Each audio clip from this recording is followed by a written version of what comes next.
Hello everyone, this is Shokora Zouheikyoku aka chocomint, and welcome back to our Let's Play of Teachers with Love and Passion. In the last playthrough, we managed to get some goodies from our small little thing that we have done. So goodies brought great results, and we kind of talked to Mr. Hansen more about why he's so annoyed about us, like Hannah getting along with Mr. Ray Fox, and he did tell the answers, but there's more questions to be asked, and I don't think we will going to have any answer that time. So, wow, Mr. Fox is quite a mysterious man that it's hard to know about his past and everything. Maybe this next playthrough we'll be able to find out. Anyway, let's go. I haven't seen Ray all day after what happened in the administration's office. In the afternoon, I went back to my class, did my job, and talked to everyone like I always do. However, my mind was far away. Should I take seriously the words of a man who doesn't get along with Ray? Pondering a little more, I looked to my left as I walked down the hallway. A lonely room fills with lights a small darkened corner. As usual, he is working at late hours, but this time, I'm not worried about it. I just want to see him. I have seen him today already. We talked, and we spent time together. It should be enough. And yet, my heart hammers against my chest every time I think about his distant gaze. For some reason, Mr. Hansen's words made me want to be around him even more than before. Now, doubting my own reasons, I stand in front of his room. My mind is blank. My body is cold. The only thing keeping me here is the hypnotic, unconscious sound from my heart echoing in my body. Holding my back, I wait, listening carefully to the sounds inside, gathering the courage to make a move. The sound is loud in the empty hallways. The seconds take too long to pass. Ray appears before me with a confused expression and a face swollen enough to tell me that he has been sleeping over his desk. And also he's sporting a different type of clothing here.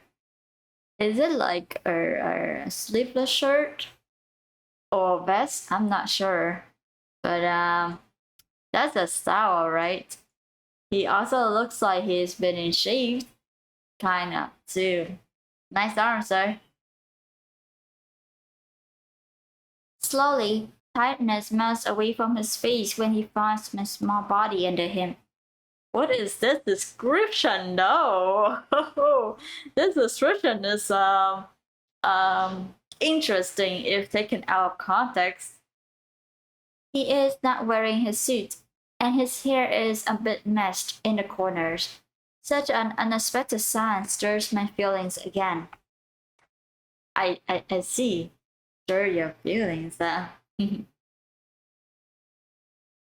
It's obvious that I'm disturbing his private time, and yet he doesn't say anything. I cast my eyes down, deciding it is better to only solve my business and leave him alone. Thinking about it, I feel my body turning cold and my cheeks burning hot. What business do I have with him? I don't really have a reason to be here, do I? Well, you could always say that you wanted to see him. That's also a reason to be here. My stomach turns upside down. My head spins around a many questions popping behind my eyes. Why am I here? Was I worried about him? No, that would be a lame excuse. I only came here because I wanted to see him again. Just a little bit more before going home. Because before I can finish my thought, I hear him taking a step to the side. His gentle smile is welcoming me as if he knows the cure for the illness brewing in my heart. Come in. He whispers under his breath, trying not to disturb the warm silence making room between us. Holding my bag, I walk into the lightened solitude, hearing him close in the darkness behind us. Ray moves around with easy steps, running his fingers through his hair, trying his best to hide his sleepy face. Over the desk, I see piles of papers scattered above notebooks and empty folders. His coat is hanging on the corner, and his bag is waiting for him under the chair. Noticing I am still standing by the door, Ray motions to a seat in front of the desk. I sit down, holding my bag as I always do. I can't lie. I'm tempted to look at the papers in front of me. However, I don't dare to pry. Not after what happened last time. I learned my lesson. But even without reading what's in it, I can feel that he was studying something quite important. Still silenced, Ray spins on his heel, quickly reaching the coffee machine on my left. The slow buzz with the night creatures outside the window is the only sound we hear.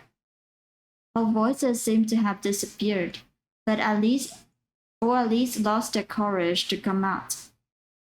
It's strange. Usually he would say something to make his presence show, but this time he didn't even say good evening. It's strange, but it doesn't feel wrong. Ray comes back with two full cups and a smile. I take one in hand, seeing the black coffee reflecting my face. It's warm, bitter, and kind. He sits by my side, leaning on the chair and taking a long breath. Looking at him now, I wonder when was the last time he took a break today. Silence stays in the room with us, but I don't find it uncomfortable. He takes a sip and closes his eyes, not bothered by my presence as I am not by his. When his face is relaxed like this, I can see the wrinkles around his eyes. Such sad eyes, something I haven't noticed until now. My eyes curiously slide down to his neck, surprised to see something sticking out of his shirt. Subtly, I stow my head, trying to take a better look at his chest. Oh my! A tattoo. I see. So you noticed it now, huh? Is that a butterfly? Perplexed at this discovery, I avert my eyes back to his face, right on time for a shiver to run down my spine as I see his eyes watching me from above. Ooh, busted! He smiles largely, but he doesn't mention anything to make me more embarrassed. Oh my! Instead of it, he takes another sip of his drink. It was a long day, wasn't it? It is weird not hearing his usual teasings and still feeling my stomach's turning cold. It's weird to be here and not have a reason to. Yes, I did the usual work, but somehow today just felt heavy. I know. He placed his cup on the desk, nodding slowly as if we are feeling the same feeling. There is a comforting sensation in the way we share this moment. Ray leans back, crossing his arms and thinking deeply for a moment. I keep thinking about what you said. About what? Moving the wheels of fate. Ray doesn't look at me when he speaks, but that doesn't stop me from seeing his puzzled expression or avoid me from hearing his worn-out voice. He is showing me a face I have never seen before. A crack in his wall of solitude allowed me to look inside. He takes a long pause between his words, debating something with himself before talking again. do you think? Is it possible to change something that has already been changed? Do you really think we can change fate? I didn't expect to hear it. To be honest, I didn't mean anything too deep when I said that, but it seems to have sounded different for him. Enough to make him troubled like this. I turned back to my cup on my lap, thinking carefully about how to answer it. I don't believe there is actual fate, at least not one we determined since our birth. Oh, I believe we are moving towards a goal, but if something happens along the way, it may change everything, and we end up turning to a new goal. For me, fate is where we land for last. I see. So yeah, I think we can change it all the time. To be honest, I think I just did it. No? Yeah, I mean, I changed my route to come here, even if I had nothing to say. Just because I want to see you. Ooh, very honest, Hannah. Nice. Maybe it changed something in our fate too. I don't know how I managed to say that without stumbling over the words. Yeah, indeed. Wow, that was so smooth, Hannah. Smooth. Ray doesn't say anything for a few moments, probably too surprised to understand it right away. I can't blame him. I'm having a hard time understanding what I did myself. I'm holding my cup so hard I'm afraid it is going to break. My feelings came out so clearly that I'm scared. I don't know how he is going to react. I don't know what he is going to say, but I hope he understands what I mean. Suddenly, I hear that soft, tender laugh I know so well. I look to my left, and he is smiling that lazy smile coloring the top of his cheeks. I'm sure you changed something. My heart drops over its beating. My hands let go on my cup, almost dropping it on the floor. Was his smile always this beautiful? He tilts his head over his shoulder and looks into my eyes. There is no shades of teasing, only a loving man sharing his heart with me. Mr. Hanson was fate. I think I already have those feelings for Ray. Now I wonder if our fate will change again in the future.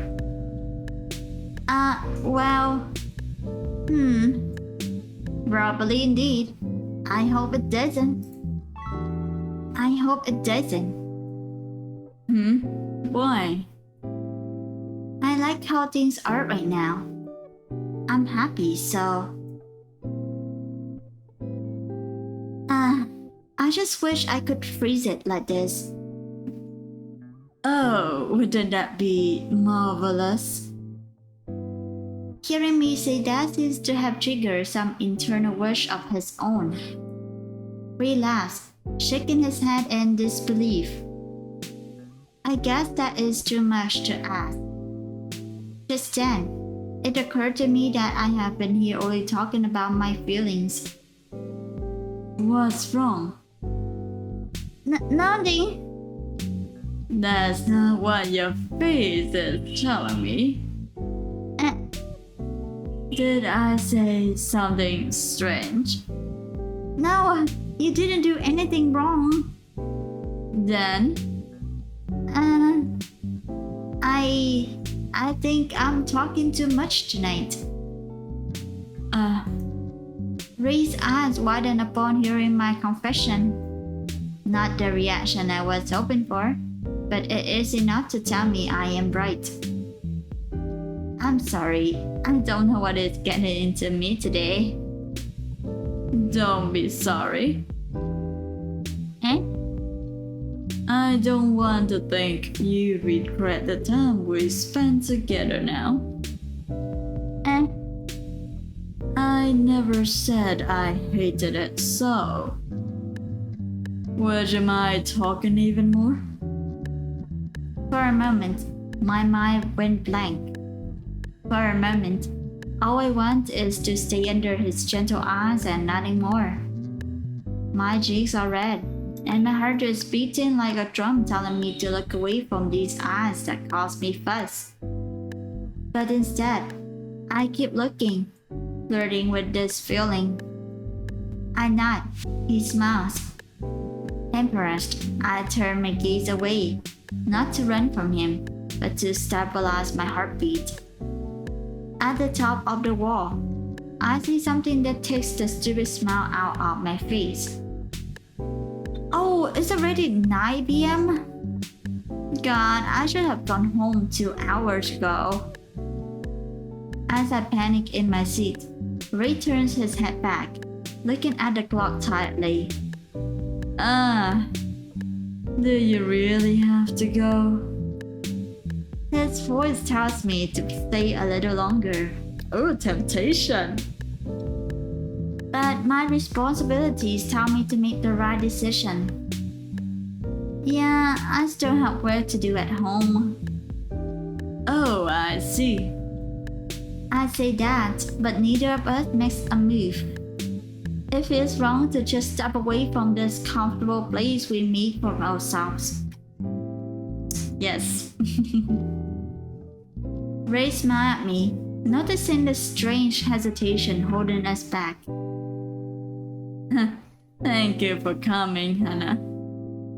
I didn't notice how much I needed someone by my side until you showed up.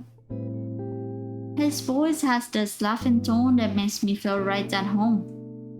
But his words share so much affection it makes my heart skip a beat, not knowing how to process it. Sure, I think I also needed it.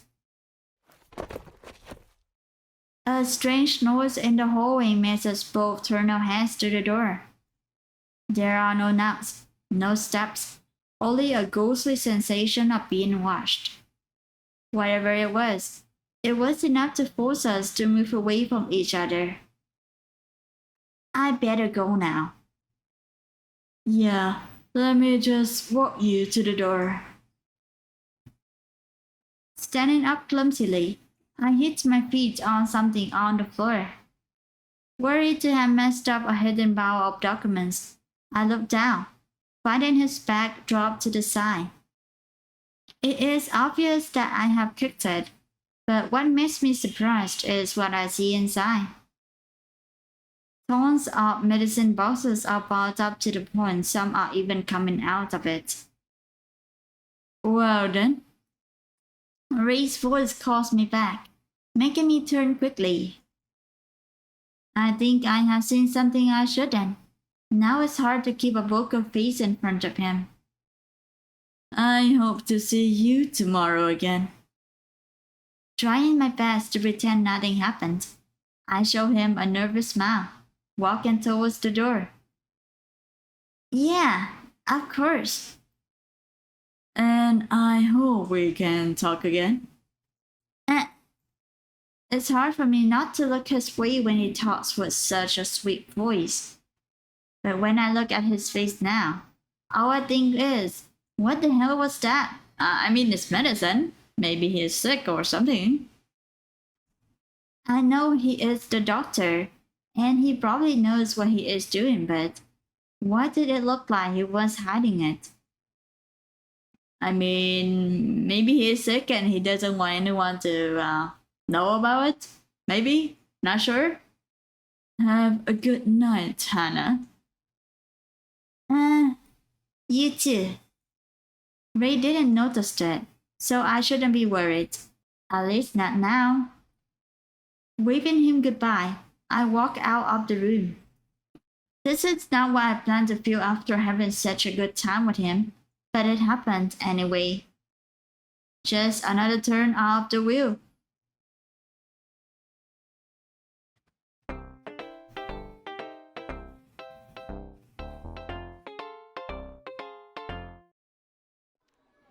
Another day comes, And along with it comes another series of trouble to face.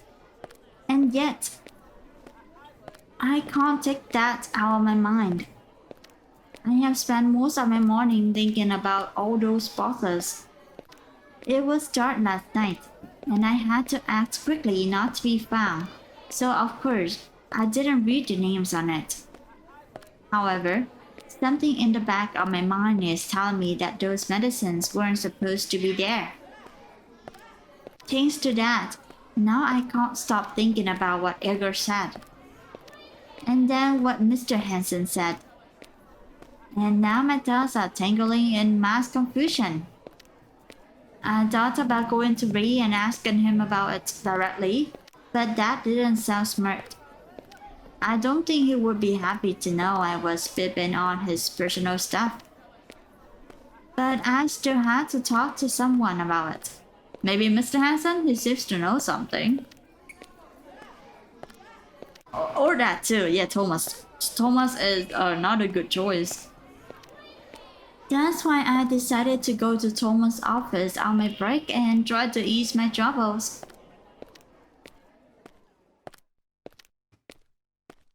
Keeping all questions in my mind, I walk into the administration office. Smiling girls are talking to parents on the left while other ones are on the phone, running fingers on keyboards.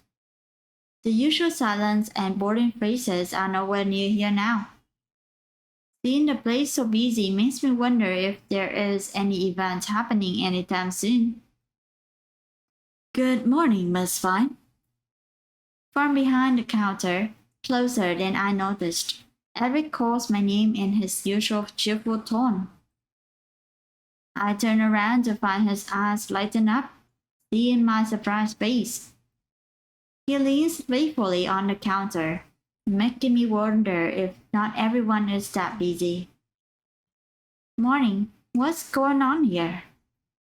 Nothing much, just an unusual visit. Eh? Who? The superintendent. I feel my blood pressure dropping just hear that word.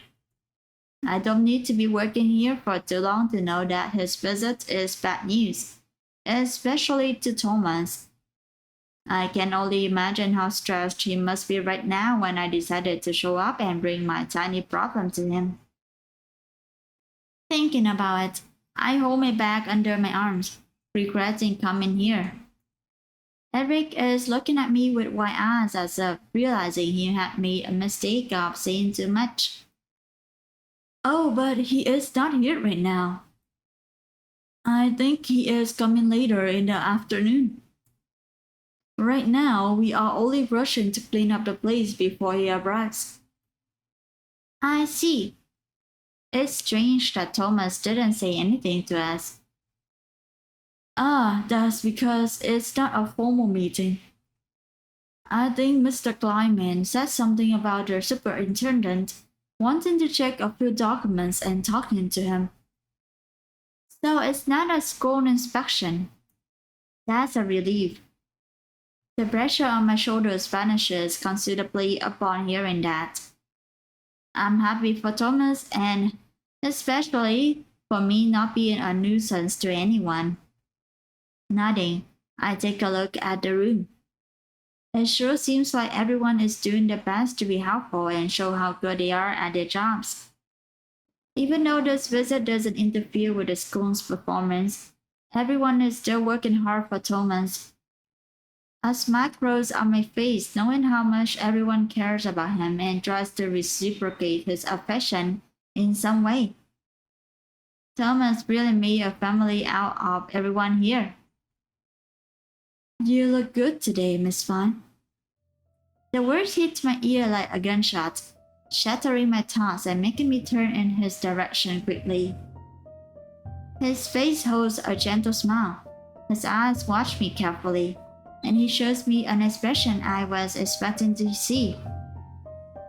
Somehow, he doesn't seem to mind saying something so embarrassing. Looking at him makes me doubt my ears. What? Sorry, was that too straightforward? I couldn't help it. He didn't say anything bad, but he made it sound wrong. So much that being under his happy eyes felt invasive. You are always so beautiful, but today you look stunning. Oh, thank you. It's just a compliment, right? Then why is it bothering me so much? I didn't even want to answer that. In fact, I just wish he would stop looking at me like that. The smile on his eyes is to enjoy watching me struggle. It reminded me of how Mr. Fox enjoys teasing me, but there was something wrong with it. Because I never felt small and cornered when Fox did that. Anyway, you came here for a reason, right? Yeah, I was looking for Thomas. Is he in his office? Yes. And is he busy? I don't think so. Do you wish to talk to him? Yes, but only if I am not disturbing. Sure, give me a second. Giving the counter a short tap, Eric spins on his heels straight to the door in the back. I watch him leave, still feeling that weird tingling on my nape. I know he was trying to be nice, but I couldn't stop thinking about how it sounded like a revocation. He is waiting for you in his office. Eric shouts from the door, sending shivers down my spine, calling my attention back to him. Okay, thank you. Trying not to give him time to scan the mist of suspicion and embarrassment on my face, I lower my head, walking past the counter, straight into the office. I don't know. Is Hannah have a sixth sense for the kind of for yandere? Maybe? Not sure. Or maybe it's something else? Not sure.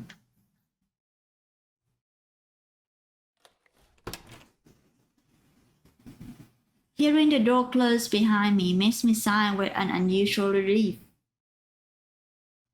My body feels lighter, not just because I am with Thomas, but for finally getting rid of Eric's haunting gaze.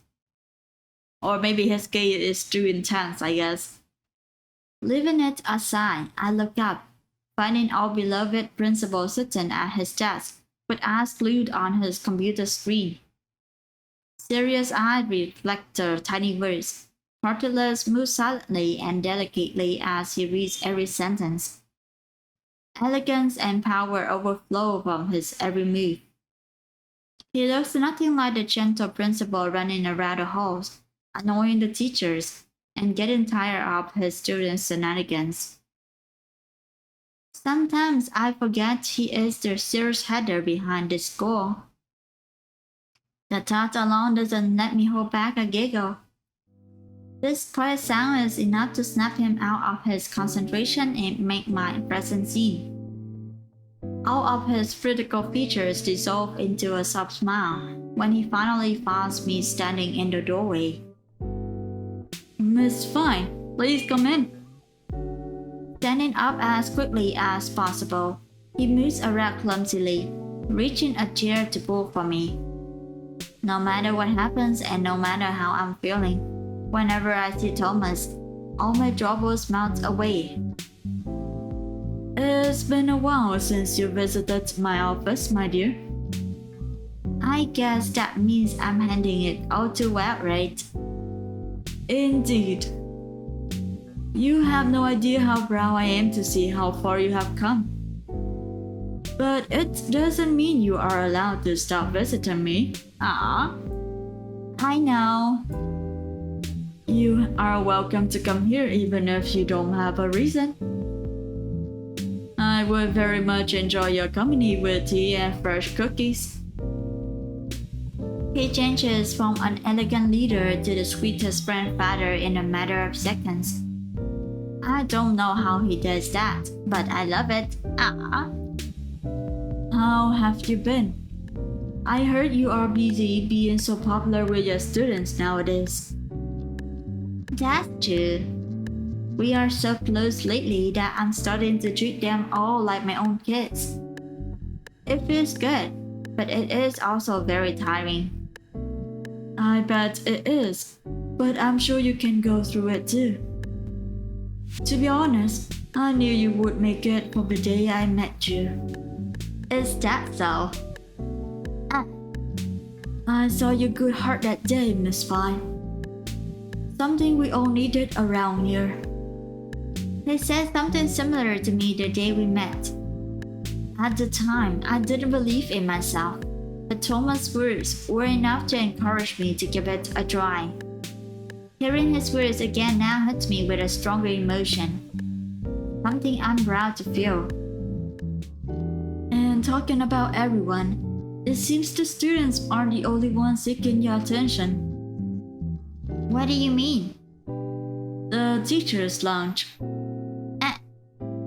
You are everyone's favorite. His last words are followed by a mischievous smirk I didn't expect to see on such a gentle face. My heart flutters, making it hard to think of what to say. I know he is just teasing me, but it is still surprising to see him doing it. Thomas laughs at my red face, not needing an answer to know his assumption is right. I can't blame him. You are also my favorite. Oh! The mischievous on his face fades into the tender expression I know so well. Shaking my head with a light blush on my cheek, I try to push away the mess his 90s are doing to me. Now what can I do for you today? Suddenly, last night's memories hit me like a bucket of cold water. Just a few minutes talking to Thomas was enough to take all my worries away. I had almost forgotten why I am here. My body flinches, my eyes avoid his face. How am I supposed to talk about it now? Is something bothering you? You could say there is, but I'm not sure if I should be talking about it. Of course you should.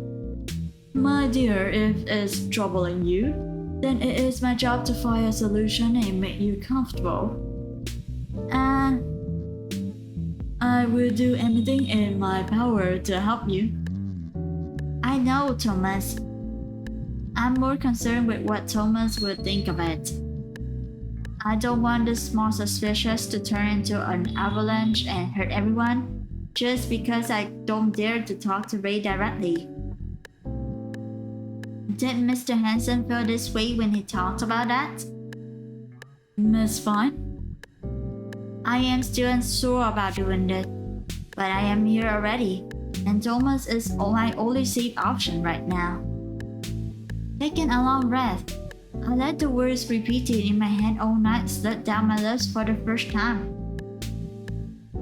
Does Mr. Fox have any health issues? For a moment, Thomas says nothing. He only stares at me with wide eyes. I don't think he expected to hear something like that at all. I mean, I know it is none of my business, but I can't stop thinking about it. And I can't stop worrying about him. Thomas looks at me quietly, not hiding his suspicion and concern. I don't blame him. Only after hearing myself saying it out loud, I noticed how snoopy I sounded. Did something happen to make you worried about it? My blood turned cold. I didn't think about this part. Of course, Thomas would ask me that. I'm talking about his friend. Come up with an excuse or say nothing. I mean, it's better to be honest, I guess. I feel bad about it, but I can't tell him what happened. I don't want to do the same Mr. Hanson did. I'm sorry. You are so busy, and I'm here disturbing you with nonsense. I should leave. Miss Fine, it's okay. You don't need to tell me what happened, but allow me to answer your question before you leave. Ray doesn't have any health issues, as far as I know. Of course, there are some precautions from age, but don't we all? He finishes his line with a bitter laugh, and I can't help but smile. Even if I'm not telling the whole story, even if I'm not telling the truth, Thomas is still trying to help me. It's like I said, Thomas doesn't care about anything as long as he can bring harmony into our lives. He trusts me, and that's all I need to relax. His only downside is his coffee addiction. But I don't think I'm in a position to talk about, oh yeah, you like coffee too. His gaze drops to the empty coffee stand mug on his table. I can't blame them when both are always working so hard every day. I see. And he works a lot. Too much for his own good. When Thomas mentions it, I can't help but think about the rumors. Do you know why he spends his nights there? He looks away without changing the painful expression in his eyes. I realize I asked something I shouldn't have when I see the silence knuckling with us. Starting to feel the pressure making me sweat, I open my mouth to say something, anything. However, it is Thomas' voice that comes out to chase the silence. Age comes, and with it comes memories too hard to forget, you know? Yes. I think every person has their own way to deal with sorrow. Some do therapy, some go drinking, and some overwork. He doesn't go on with his task, and I don't think he needs to do it for me to understand. Just like Mr. Hansen, Thomas has also known Gray for a long time. They know the weight each one carries more than anyone else in this school. A bitter smile crosses my lips. Thinking about it makes me feel stupid. I barely know Fox, and I'm already prying into his life and drawing back conclusions about him. I'm glad you are worried about him too. The soft, gentle voice draws my gaze out of my hand. Thomas looks at me with eyes filled with gratitude and relief. I can't explain why, but it was enough to make my heart sink into my chest. To be honest, I'm glad you two are growing closer. My eyes widen as I hold tighter to my bag. I have noticed it, but it is strange when someone points it out to me. He usually avoids the teachers, but it is different with you. Everyone is saying it lately. Because it's obvious now. He treats me nicely, and we talk a lot, but I think he is only doing it because I'm always running around him. Mr. Fox is polite. Oh my. That's not what being polite looks like, Miss Fine. Just me, if he didn't like to have you around, he would let you know. But instead of it, he is burning with you. As embarrassed as I am to hear Thomas say this, I can't deny that I felt it before.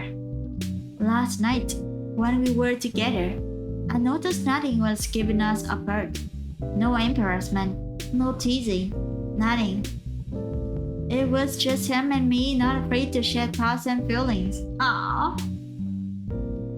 He told me once that he had to keep an eye on you so Lars wouldn't infect you with his grumpy attitude. Oh my. Really? Yes, I thought it was just joking, but it seems that he genuinely wants to be with you. What have you done to that grumpy old man, Miss Fine? Nothing. To be be honest, I think it is the other way around. Oh? Thomas doesn't say anything, but his eyes tell me a lot. He is happy with whatever is happening with us. And I am too. I guess Thomas ships it. Thomas ships it. Well, I don't know who started it, but I'm glad it happened.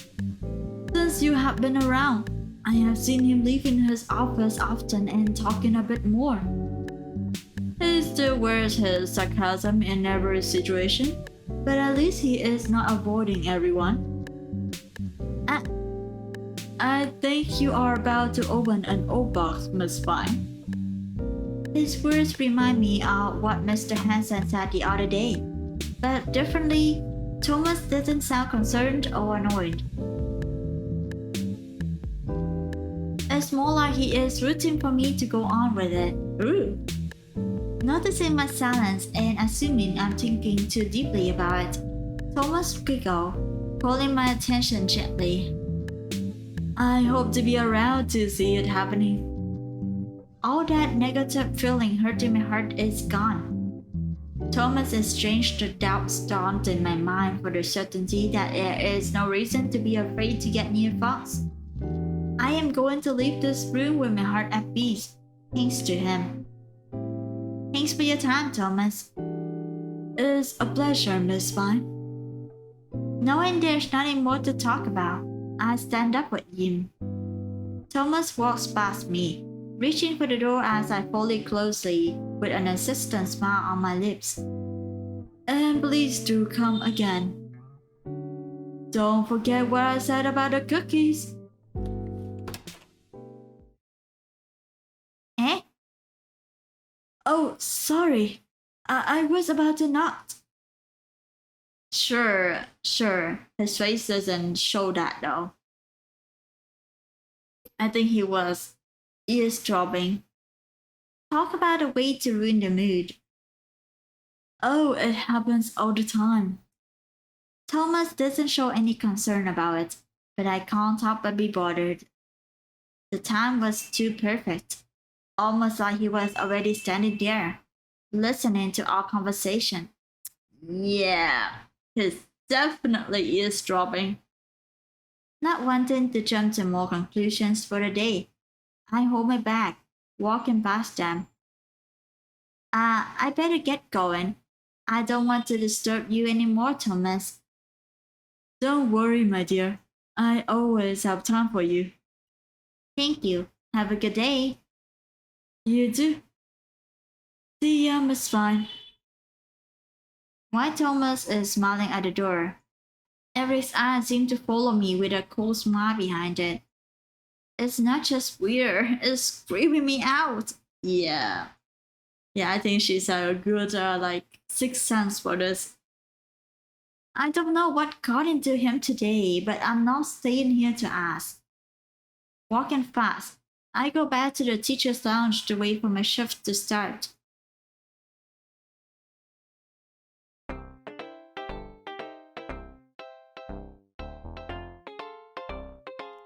And that should be a good pause in our playthrough today. We had some more bonding with Mr. Rayford, and that is very cute. No more teasing, at least less teasing like the last time. And more feelings. Talk about feelings and everything, that's so nice. And we also find some secrets of his, kind of something hidden in his bag and everything, and we got curious and we got suspicious. But at the very least, finally we talked to Mr. Thomas and kind of our worries evaporated, so it's all good and fine. And also we know about more of his past, kind of. So something happened. Maybe it's something related to medicine. So maybe a patient of his, he couldn't save a patient of his, and his the patient passed away. He couldn't bear it and started overworking, is what I'm guessing based on their information. Their bad the bad part of this situation is that Eric is nearby and he's eavesdropping, and that doesn't sound like a good thing. Incoming, adopting, kidnapping. Okay. At the very least, Hannah has a kind of really good sixth sense for yandere over here, so she's feeling pretty spooked, and that's actually very good. That means she'll kind of avoid him more, avoid Eric's more. Don't know why she didn't feel like that with in the other routes, but that's a good thing on this route. Let's just hope the options that we have made is correct, and we won't suffer a horrible kidnapping and caging or anything like that. I mean, the boy is cute, but maybe in his own route and not someone's route. I mean, consent is very cool, very nice, very lovely. Important, very important. Consent is very important. Anyway, thank you for watching, and I'll see you on the next playthrough of Teachers with Love and Passion. Bye bye!